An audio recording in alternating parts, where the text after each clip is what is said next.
Welcome to Biscuits and Jam from Southern Living. I'm your host, Sid Evans. And for this episode, I sat down with Camila Alves McConaughey, who recently came to visit our test kitchens in Birmingham. She may be best known for her connection to her famous husband, Matthew McConaughey, but Camila has a career and a fan base of her own. After growing up in Brazil and then traveling around the world as a model, she settled down to raise a family in Texas, a place that now feels very much like home. Not only has she started a foundation with Matthew to support and empower high school kids, but she also launched an online community called Women of Today, with recipes and ideas for making life a little easier and a little more fun.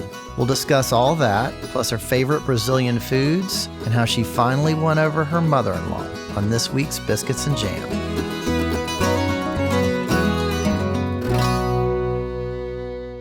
Camila Alves McConaughey, welcome to Biscuits and Jam. Oh, thank you so much for having me here. It's been a nice morning so far. Well, so Camila, we just did a tour of the test kitchens where we test all of the Southern Living recipes and we photographed them. As someone who loves to cook, what did you think? Very impressive. It was hard for me to leave. I wanted to stay there and just start cooking with everybody and learn. I'm a big fan of continuous learning. It's beautiful. It's impressive. It's really interesting to see how much work and how many people go behind creating the look and feel in the recipes. And I respect a lot that you test all the recipes before putting it out. Because online, a lot of times, people are not really testing their recipes. And then you go on this journey of purchasing a bunch of things, thinking you're learning something, and then you ended up with something that's really not that good. So you guys are doing it right. Respect that. Yeah, appreciate that. You never know what you're going to get online, and there is a lot of integrity behind the whole process. So we try to make sure that we communicate that. Camila, I want to ask you about the kitchen that you grew up with. What did it look like? What did it smell like? And who was doing the cooking? The fun thing for me growing up is that I really grew up with two different kinds of kitchen. So I was born and raised in the big city, but my parents are both from very small towns, deep inland in Brazil. So half of my time would be in the big city and completely different culinary experience, food experience. And then half of my time would be in the farm where they're cooking on the brick ovens outside, all wood burning, and very, very, very, very similar actually to Southern food. Really? Yes. Very similar, you know. My aunts will be making the butter from scratch. And let's go get the milk out there and then let's kill the pig. I always laugh because my kids would go back to the farm. You know, the first time they went to the farm ever, they were little. And they get there and they wake up and they're killing the pig. And we're like, yeah, that's how we do it. My dad is still a farmer and rancher into today. We have a farm together in Brazil. And to be able to understand and see what it takes to grow food, what it takes to get the meat on your table, all of that work that goes into, it really created a very big appreciation for me, the relationship to food. My grandmother was in the kitchen the majority of the time, and my aunt. And then my mom is an amazing chef. She's a phenomenal chef, and she brings more of the high end. I had very farm-to-table food that looked like, you know, a Michelin star being put on a plate. So it was a very interesting relationship with the food growing up. Wow, what a great mix. You had kind of the best of both worlds. I really did. It was really cool. The challenge for me growing up is I never really learned how to cook at a young age, which I've changed that with my kids because it was strong women. And they wouldn't really let you help. They basically just boss you around. And then halfway through it, they would be like, you're doing it wrong. Just go do the cleanup. But the experience was amazing. The food was amazing. You learn a lot watching. But I'm the kind of person that for me to really learn something, I have to be hands-on. I have to do it. So what are some dishes that you remember fondly that really stand out for you? Oh, my gosh. So feijoada is a typical Brazilian food. It's a dish that started when the slaves from Africa come in. They brought in that flavor and that tradition and really started with them creating this dish out of the leftovers of their owners. And it's the traditional black beans with a lot of meat in it. And then you eat with rice sauteed collard greens, and you eat with plantains, and you have to have orange afterwards so you can digest it properly. Oh. There's this whole ceremony that goes with eating feijoada. It takes a long time to cook. And traditional feijoada, you're going to get pig feet, you're going to get pig tail and tongues, parts of the animals that were traditionally not used. They were using it for their meals. My mom makes the most amazing feijoada. And then galinha caipira, which we call a farm dish, is that chicken that's being raised in the farm, have not been fed anything that is not, just No antibiotics. nothing. So the meat and the way they cook, it's very different. It's almost like a soup, but with all the parts of the chicken. It's got a yellow sauce in it. It tastes really good. I mean, this all sounds very vaguely Southern, long cooking times and It really, really is. It's amazing to see the similarities. So my state, it's all surrounded by farms and things like that. And when I come to the South, it feels like I grew up in the South. Even growing up, we grew up saying yes, ma'ams, no, sirs, right? The tradition of food is really, really strong. It's become more of a popular thing in America now, the Brazilian cheese bread. Are you familiar with that? No. Mm-mm. So you can actually now find at the Whole Foods, at different grocery stores in Texas and H-E-B or different stores you're in, you can actually get it. It's in the frozen section. And it's a cheese bread, but it's gluten-free and it's got a lot of flavor. It's really good. It's really good. I've yet to give cheese bread to a American that don't fall in love with it. Wow. Okay. Well, I have not found that at the Piggly Wiggly in Birmingham, but we need to get it. Go check it out because it is other stores here for sure that have it because I already purchased here. I'm in Birmingham. But my state is famous for that. So the pão de queijo started in my state. Wow. So Camila, tell me, when it comes to the holidays, what did a big holiday celebration look like in your family? I'm big in holidays. Matthew's family, not so big on celebrating. They like to celebrate holidays. I'm like, no, we're going to make the pretty table. We're going to sit down. You're more old school. We're going to eat, sitting down, not moving around. New Year's is really big for me as a Brazilian. Christmas is a big one for me and in the household. And we do it two ways because in Brazil, you celebrate Christmas on the 24th at midnight. Really? Yes, we do. And Americans celebrate on the 25th in the morning, right? So I try to honor both sides of our family. So on the 24th, we change the clocks in the house so it looks like it's midnight, but it's not really for the kids. That's when I make a beautiful table. I really go all out. I decorate, beautiful plate settings and all those things. And I cook a Brazilian dish, which is not a traditional Brazilian Christmas dish. But in my household, it has become one because my kids, that's all they ask for. So I do a Brazilian chicken stroganoff. I do the rice, I do the little potatoes, all the sides that go with it. And that's usually what we have that night. Some years they ask me for the Brazilian chicken stroganoff and for the Brazilian style lasagna, which is different than the Italian lasagna too. We put slices of ham in between the layers. We do that meal at night, and then they're allowed to open one gift from us, right? And then everybody goes to sleep. Then Matthew and I do the crazy late night, like all the other parents, hiding the gifts under the tree from Santa Claus. And then in the morning, when everybody wakes up, then we do the American version, breakfast, big breakfast, everybody moving around, walking around. My mother-in-law, Kay, if you follow on my Instagram, you've seen how feisty she can be. She wants everybody to sit there and watch every single gift being opened. I mean, you cannot step out to go to the bathroom. You cannot go get a coffee, nothing. So we're pretty much with the size of family that we have. And because we want to honor her, she's 91. It takes all day. Oh, my gosh. We're there from the morning till late afternoon. At the end, we're all looking at each other going, I mean, this is great. But, I mean, we actually started telling each other, don't get each other's gifts. Just get the kids. That's all. Get the kids and her. And that's it. Oh, that sounds like so much fun. That's great.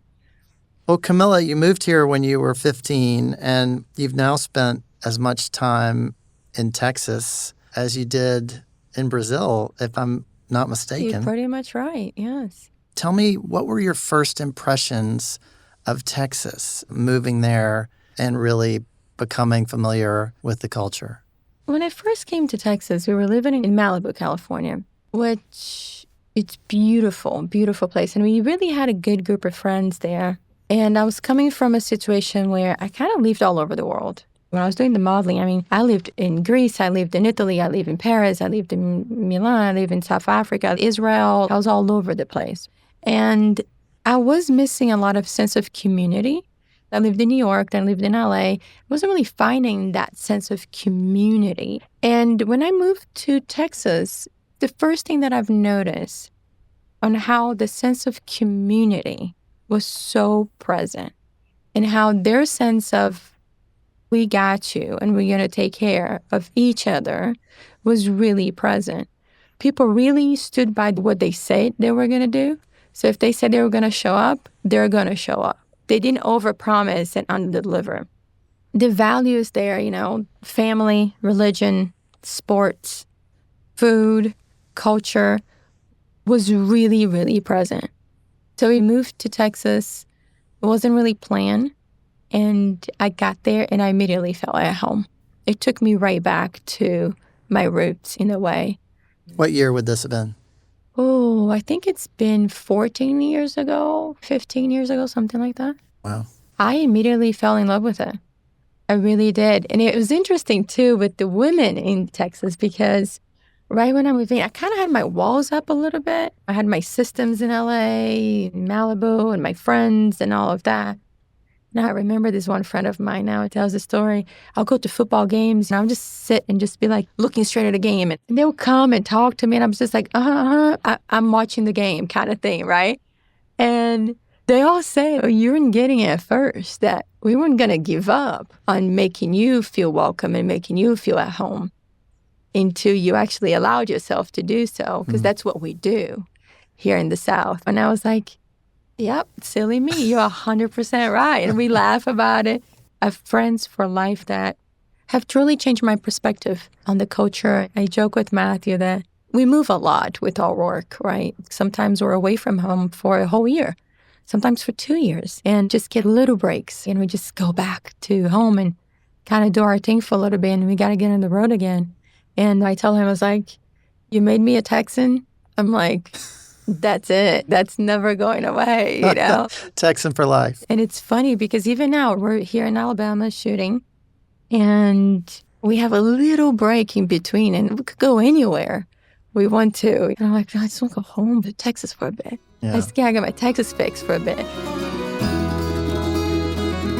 After the break, I'll talk more with Camila Alves McConaughey about her mother-in-law, Mom Mac, and the work she and Matthew do to support kids with the Just Keep Livin Foundation. Welcome back to Biscuits and Jam from Southern Living. I'm Sid Evans, and today I'm talking with Camila Alves McConaughey. You know, speaking of people taking care of each other, I want to ask you about your mother-in-law, Kay, who y'all call Mom Mac. Is that right? Mom Mac, yes. And how instrumental was she in helping introduce you to the culture and helping you get on board with being a Texan? That's a good question. I think this idea of just shoot straight, it is what it is, and let's handle it. Let's handle it. Let's get it done. She has a lot of that in her, you know, and that pride as well. She's a tough customer. She's great. I'll tell you a funny story of Mama. She did all these things when I first came in the picture, right? And she's really testing me. I mean, really testing me. She would call me by all of Matthew's ex-girlfriends' names. She would start speaking Spanish with me in a very broken way, kind of putting down, babe. I mean, all kinds of stuff. And I got a job to go to Istanbul to go do a fashion show there. And that job comes with the perks of you get another first-class ticket, you get another nice hotel room, you get this, you get a driver. I was like, Mom Mac, you gonna come with me? The whole way there, the whole plane ride to Istanbul, she was telling me all the stories and putting all these things in my head. Enough that when we landed, I was like, okay, all right, let me buckle up. Let me get ready for this situation. And then about day 3, I was taking her to her room, and she got into this whole other thing that it's not my place to share.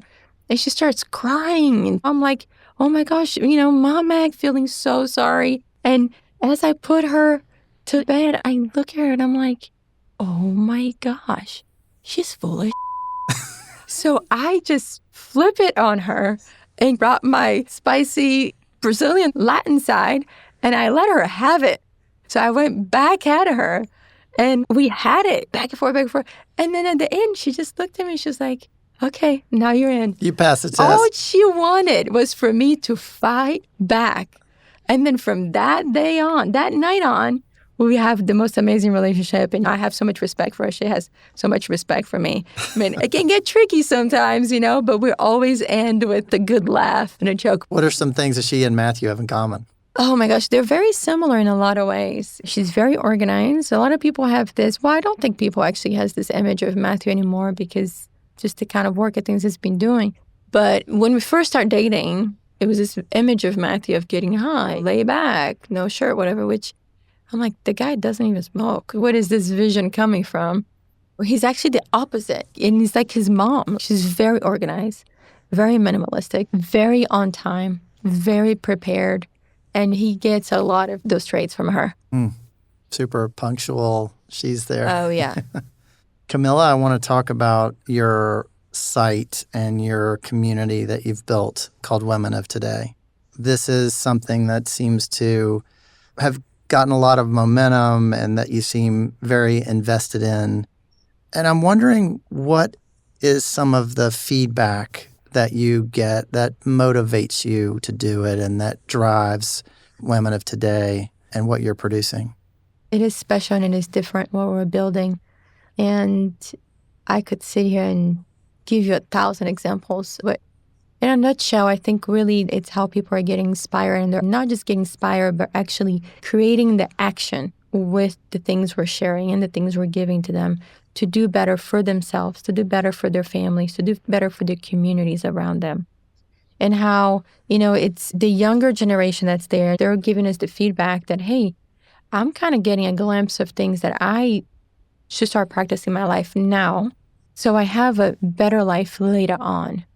The 35s, 45s, we're in there going, we're right in the middle of it. In the thick of it. If we're in the thick of it, give me tools to cope, to make it easier for me as I'm going through everything I got to deal with. And the 65 and older, they get to us going, I'm re-inspired. I found a whole new voice that I didn't know I had. Or I found this whole new community now that is introducing me to all these new things. So it's a lot of empowering, but not just empowering on an inspirational way. It's an empowering in the sense of I can do it and everybody can achieve the things we're talking about or sharing. Do you wish that you had a site like this, say, 10 years ago? I really do. I really do. But you also have the thing, right? Everything happens for a reason at the right time. I'm a big believer of that. So we are on our journey now, and it's quite beautiful. And it's really a community-based website. It's not about me telling people what to do. It's about me sharing what I learned, my experiences, and then getting from the community, what have you learned? What do you have to share with us?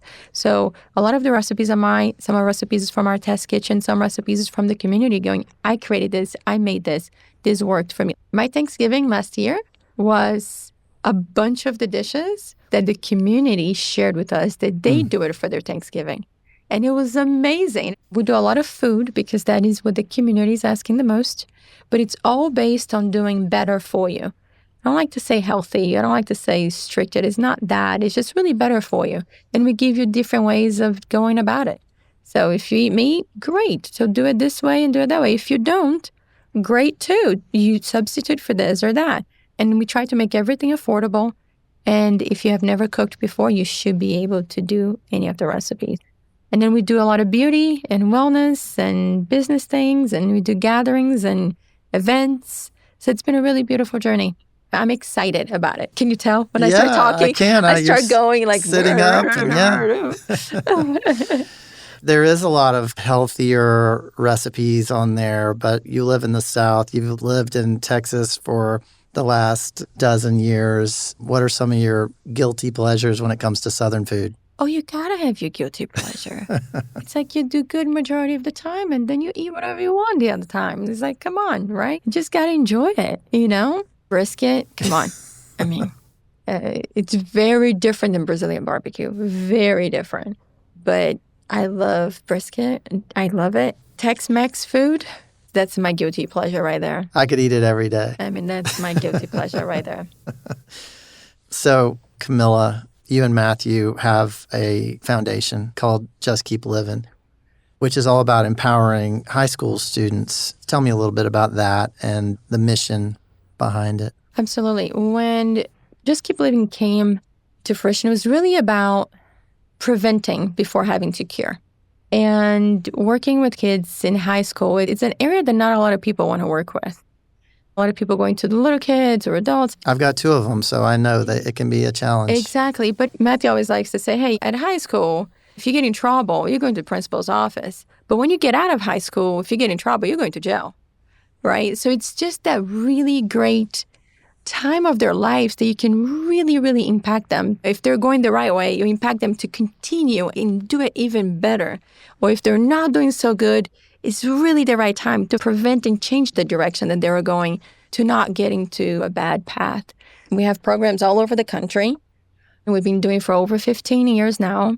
So majority of the Title I schools, if you're not familiar with, think of the schools that do not get a lot of budget, do not have many programs for the kids. A lot of the kids in those schools are single-parent household, and a lot of their parents are working 3 jobs a day. So a child is really trying to figure out a lot of things on their own. We are after-school program. The first thing we learn in this program is that a lot of the kids were coming in because it was a safe place for them to go after school and because we had snacks. The basic necessities, safety and food. And what does that tell you about the situations that these kids are in? And then when they come in, they learn what it is all about it. And they don't leave, they stay, they bring other friends. So the program has really grown a lot. And it's fitness, it's nutrition on a budget, it is community service, gratitude circle, and we have guest speakers that come in from all walks of life. Because you never know what kind of career path, what speaker is going to influence what kid. Gratitude circle is something that we practice every time before we eat a meal. We'd say gratitude, and we've learned the more you practice gratitude, all the benefits that you get. So we actually do a gratitude circle before the end of the program every day. And it started with kids going, I'm just thankful for Just Keep Livin. And they weren't really sharing. And Matthew and I started going and sharing. Matthew was silly one day and he goes, I'm grateful because my wife gave me a really good kiss today. And they started to slowly share very deep things that they are going through. And they get to build a community in that circle where they're actually trusting each other and helping each other. And also realizing, wow, this person is going through that. Let me help him or her. Kids in our program, they are 99.9% graduating and all going to colleges. We'll help them in that process as well. And so many of them wake up at like 6 in the morning, 5 in the morning on a Sunday to go do community service sometimes. Matthew and I are like, man, they're teenagers. Like they need to sleep. They shared with us that it's like, hey, through the community service, we learned the value that we have.